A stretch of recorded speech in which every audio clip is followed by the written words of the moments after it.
The bookstore was too quiet for a Monday morning. Dust hung in the air where the light cut through the front window, and the only real sound was the coffee machine humming in the corner.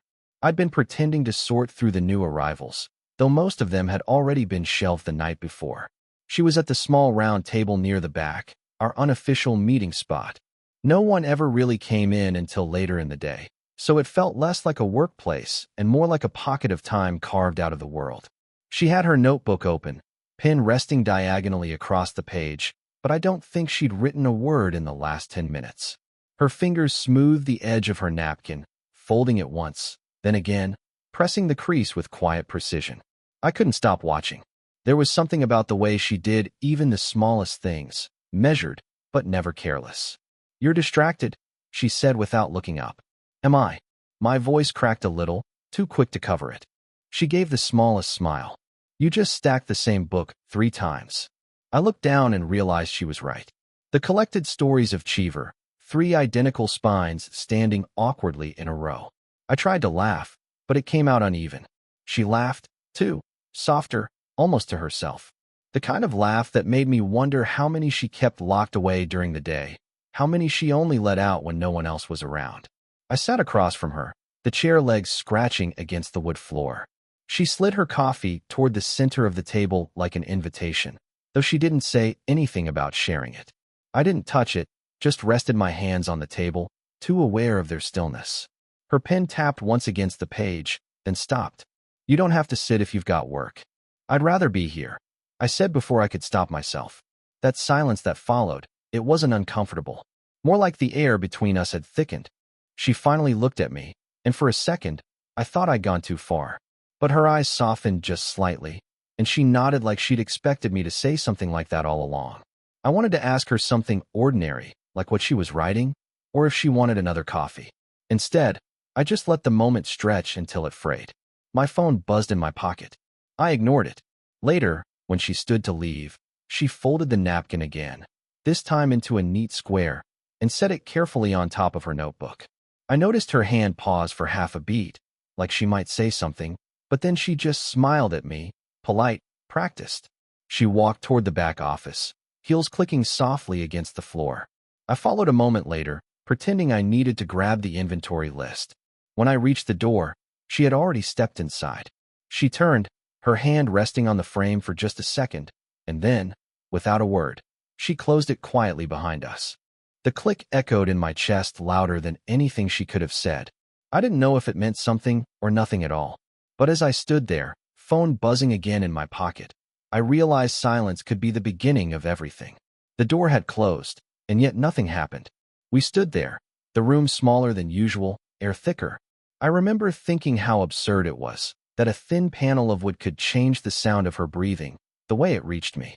She reached for a file on the desk, her fingers brushing over papers like they needed calming. "I wasn't always good at this job," she said suddenly, without looking up. The admission startled me. She was always composed, always deliberate. "What do you mean?" She gave a half smile, still focused on the papers. "When I first started managing here, I used to cry in my car during lunch. Thought nobody noticed. I wanted to say something comforting, but all I managed was, 'I can't picture that.'" She glanced at me then, sharp, but not unkind. "That's because you didn't know me then." The silence that followed was heavier than before. I sat down, hands folded, and noticed hers trembling just slightly as she poured tea from the small thermos she always carried. She pushed the second cup toward me. I didn't ask if it was for me. I just accepted it. I thought about how close her hands had been to mine, how the steam from the tea curled upward like it was carrying all the things we wouldn't say out loud. The risks were starting to press in. She was my boss, twice my age, divorced, though she rarely mentioned it. Sometimes I caught myself imagining what people would say if they saw us like this. Sometimes I imagined something worse, her deciding one day to stop these quiet pauses altogether. She caught me staring into the cup and asked, "You okay?" "Yeah. Just thinking." Dangerous habit. We both smiled, but it was the kind of smile that hid more than it showed. The minutes stretched. We didn't move, and somehow that felt like movement enough. She shifted slightly in her chair, tucking a strand of hair behind her ear, and for a second I thought about reaching across the table to do it for her. My hand stayed where it was. "You're too quiet," she said. You talk enough for both of us. I shot back, trying to lighten it. Her laugh was soft, unguarded, and for a heartbeat it didn't feel like boss and employee. It felt like two people who shouldn't be here but couldn't find anywhere else to be. When she stood, gathering her papers, I thought it was over. But then she reached out, not to take my hand, not even to hold me in place, just a small touch on my sleeve, fingers pressing lightly against the fabric before pulling away. I don't know why that moment stayed with me. Maybe because it felt like someone finally saw me. The next few days, I told myself to keep it ordinary. Just work. Just shelves, receipts, customers asking where the history section was. But ordinary didn't stick.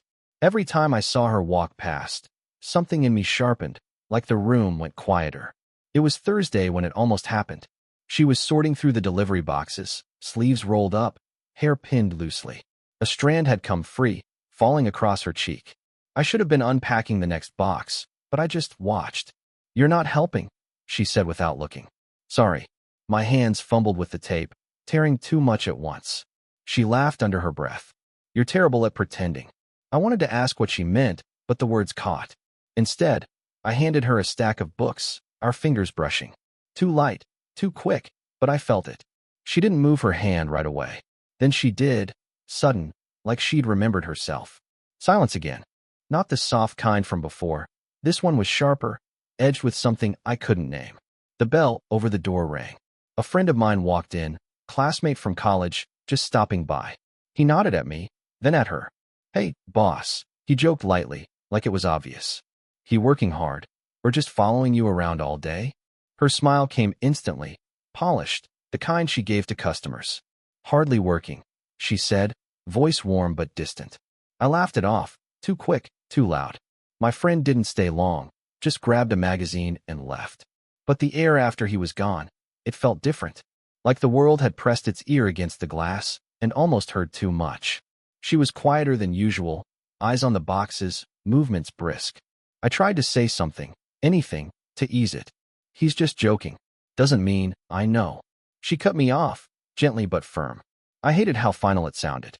For the rest of the afternoon, we worked in fragments. Passing books, shifting stacks, small nods instead of words. My chest felt too tight. Every unfinished sentence sat heavy between us. Later, when the shop was nearly empty, she leaned against the counter, finally exhaling. "You should be careful," she said. "With what?" She looked at me then, straight on, her eyes searching. "With how people see things. With how we see things." I wanted to say I didn't care, that it didn't matter, that maybe it did matter too much. But all I managed was, "Do you?" Her lips parted like she might answer. She didn't. The room felt smaller again. Her hand rested on the counter, mine too close, too deliberate. She didn't pull away this time. A pause. Breath caught. I leaned in. Not much, just enough. The space between us thinned until it wasn't silence anymore, but something else entirely. And then, she turned. Reached for the keys instead. "We should close up," she said softly. Almost said. Almost done. But not quite. It was late when we closed the shop that Friday. Rain had started, thin at first, then steady, tapping against the glass like it was in no rush to stop. She locked the door, keys jangling too loud in the quiet street. "Do you need a ride?" she asked, not looking at me. "I don't mind walking," I said.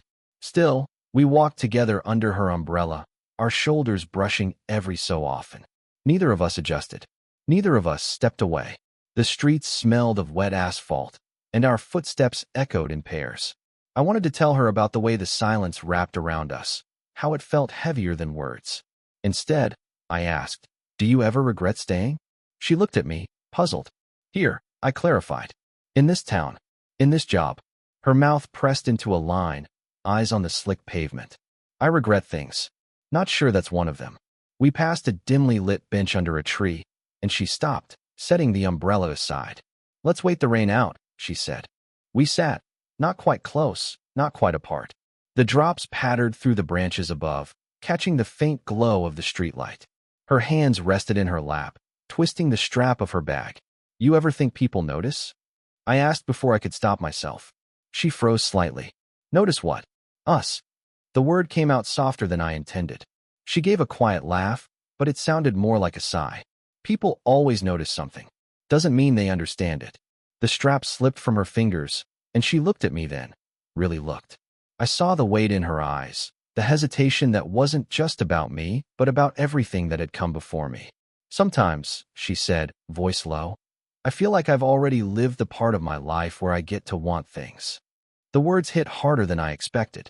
I wanted to tell her she was wrong, that I saw her wanting even in the way she folded napkins, poured tea, laughed at things she tried not to. Instead, all I managed was, you still can. Her breath caught, just slightly. We sat in the thick quiet, rain softening around us. My hand edged closer to hers on the bench.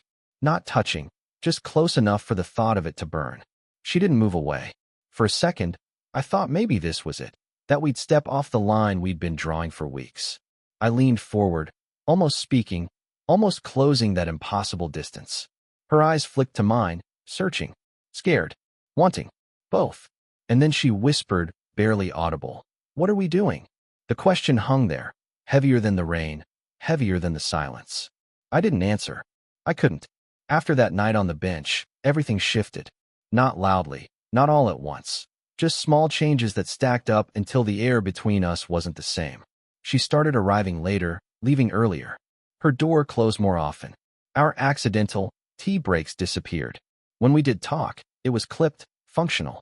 Numbers, schedules, invoices. I told myself not to notice. Of course I noticed. One afternoon, I caught her standing by the front window, phone in hand. Her expression unreadable, half tired, half somewhere else. She didn't see me. Or maybe she did and chose not to. She typed something, stopped, erased it, started again. Her reflection in the glass looked like a version of her I didn't know. Later that week, she mentioned casually, too casually, that her daughter was visiting. First time I'd ever heard her say it outright. I froze, the word daughter folding into me like paper. How old? I asked before I could catch myself. Your age, she said, not looking up from the register. That landed harder than anything else had. A line drawn without her drawing it. After that, I stopped showing up for the morning shifts. Told her it was easier for me to cover evenings with classes. Half true, mostly an excuse. The shop felt emptier at night, quiet enough to hear every tick of the clock. Sometimes I drafted messages on my phone. Are you okay? Did I do something? Can we talk? The words stayed trapped in blue bubbles that never got sent. Once, I walked past her office door, hand hovering over the frame, ready to knock. I could hear her moving inside, papers shuffling, chair creaking. But I didn't knock. Just stood there long enough for the moment to rot, then walked away. The hardest part wasn't distance. It was the small betrayals of habit. I still looked for her thermos on the counter, her folded napkin on the table. Still caught myself listening for her laugh when someone cracked a joke. Still expected her voice when I locked up. She wasn't gone. She was right there. But it felt like she'd stepped sideways into a place I couldn't follow. That Friday, I sat alone on the bench outside after closing. The rain had stopped, but the wood was still damp, seeping into my jeans. I pulled out my phone again, thumb hovering over her name. I didn't feel heartbroken. I felt paused, like life forgot to finish the sentence. The screen dimmed, and her name disappeared into the dark. I slipped the phone back into my pocket, looked at the empty space beside me, and for the first time, I didn't know if she would ever sit there again. It was after closing again, but this time I didn't leave. The rain had passed, and the air smelled of damp paper and old wood. She was in the back, shutting off lights. I stayed by the counter, heart drumming too loud. When she came out, she stopped short, surprised to see me still there. You should go home, she said gently. I will, I said. In a minute. She tilted her head, cautious. Waiting. I couldn't dance around it anymore. Couldn't keep living inside the unfinished sentences. Did I do something? The words were clumsy, too small for what I meant. Her face shifted, surprise, then something heavier. Why would you think that? Because you're different, I said, voice cracking. You've been distant. She set her bag down slowly, as though each movement needed careful permission. I thought it would be easier. For you. For me. Her eyes held mine then, and I saw it. Fear, not rejection. Fear of wanting. Easier if what? I pressed. Her silence answered enough. I took a step closer, careful, like approaching something fragile. You don't have to protect me from this. Her breath caught, hands tightening on the edge of the counter. You don't understand. You think you do, but... She broke off, shaking her head. There are years you haven't lived yet. Regrets I've already collected. And I can't. I moved closer again. Not reckless, but steady. I don't care about the years. Her eyes flicked to mine, searching, pleading almost. I thought she'd push me away. Instead, she whispered, "You should." The silence stretched. My chest ached with it. And then, so quietly I almost didn't hear, she said, "I like being around you. Too much." The words hung between us, fragile and undeniable. I didn't rush to fill the space. Didn't grab her hand or kiss her like in a movie. I just let them settle, let her see they landed safely with me. "I feel the same," I said just as quietly. Her shoulders dropped, the tension leaking out like air from a held breath. She closed her eyes for a second, then opened them again, softer this time. Neither of us moved closer. Neither of us had to. She reached for my sleeve again, like before, but this time she left her hand there, fingers pressing into the fabric, anchoring herself. I covered her hand with mine. No rush. Just stillness. The two of us in a bookstore gone dark, holding on to something we couldn't name out loud, but finally stopped denying. She gave the faintest laugh, shaky, like she didn't trust it yet. "Okay," she whispered. And for the first time, the silence didn't feel like a weight. It felt like permission. It didn't happen overnight. It never does. Weeks passed. Shifts blurred into each other. Customers came and went. And still, somehow we stayed. The distance that had once pressed hard between us softened, day by day. It wasn't a decision, more like gravity, ordinary, inevitable. She stopped closing her office door as much. I stopped drafting unsent messages. We didn't talk about the night in the shop. We didn't need to. Something had already shifted. I started coming early again, before the bell rang at 8:47 a.m. She'd already be there most mornings, thermos in hand, scribbling in her notebook.